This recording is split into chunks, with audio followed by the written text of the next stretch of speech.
Les parties prenantes. Les parties prenantes, qu'il s'agisse des clients, des salariés, des fournisseurs, des actionnaires, etc., sont présentes dans chaque épisode de notre web-série. Elles participent, comme l'explique l'épisode sur la nature du business model, à l'émergence de la représentation partagée du business. L'entrepreneuriat est un acte fondamentalement partenarial, appelant des relations de type gagnant-gagnant avec les parties prenantes échangeant des ressources ayant de la valeur pour les projets de chacun. Les parties prenantes sont ainsi nommées car il s'agit de parties prenant part aux affaires. Au départ du projet, elles sont des possesseurs de ressources restant à convaincre. Par leurs exigences, elles influencent à des degrés divers la réussite du projet. Au moins 5 points sont à considérer pour en quelque sorte concevoir et gérer le réseau d'affaires. Les ressources nécessaires ou utiles au projet. Il convient de partir des ressources pour ensuite identifier les acteurs les possédant. Lorsqu'ils sont plusieurs à pouvoir fournir une même ressource, il s'agit de décider avec qui travailler, puis de justifier ce choix et de convaincre le partenaire d'entrer en relation d'affaires. Les rencontres avec ces acteurs participent à la construction de la représentation partagée, donc à la liste des ressources utiles à l'émergence effective du business model. Les attentes des parties prenantes potentielles ou effectives. Une première façon de préparer une négociation avec un partenaire consiste à anticiper ses attentes en s'efforçant d'adopter son point de vue. Lorsque le créateur d'entreprise est novice en business, c'est par la conversation qu'il cerne ce que veut l'interlocuteur et comprend que la valeur est relative à chaque partie rencontrée. C'est parfois même après une négociation malheureuse qu'il apprend. L'apport des parties prenantes. Le choix d'un partenaire se justifie avant tout par ce qu'il apporte, c'est-à-dire prioritairement en fonction de la valeur de la ressource fournie.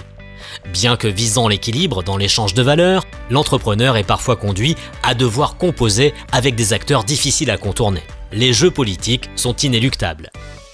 Le pouvoir des parties prenantes. Dans la mesure où elles possèdent les ressources, les parties prenantes ont du pouvoir. Certaines d'entre elles font peser ce pouvoir dans la balance des échanges de valeurs. D'autres utilisent le poids qu'elles ont dans la sphère sociale et notamment dans le secteur d'activité. À ce titre, l'entrepreneur a intérêt à bien cerner les réseaux d'affaires en s'y immergeant.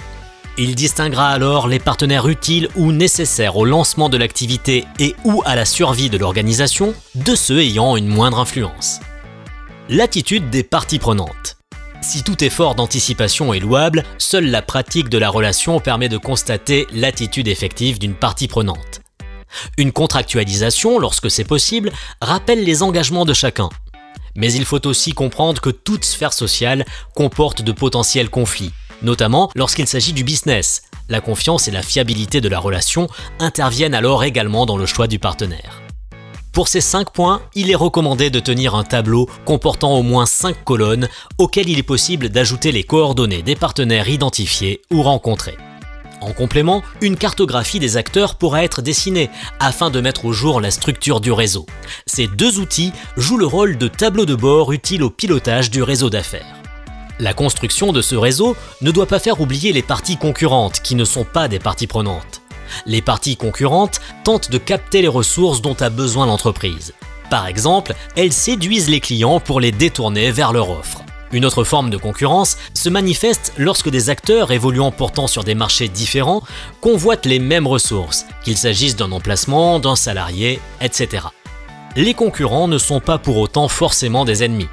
Ils peuvent même, dans certaines circonstances, devenir des partenaires, par exemple pour la défense d'un objet commun tel que des produits d'une appellation d'origine ou un savoir-faire particulier.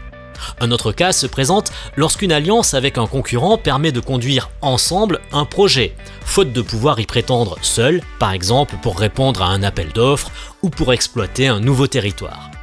Finalement, tout réseau d'affaires est sous tension des jeux concurrentiels. Chaque acteur tente d'attirer vers lui les meilleures ressources, donc les meilleures parties prenantes. Enfin, de son point de vue.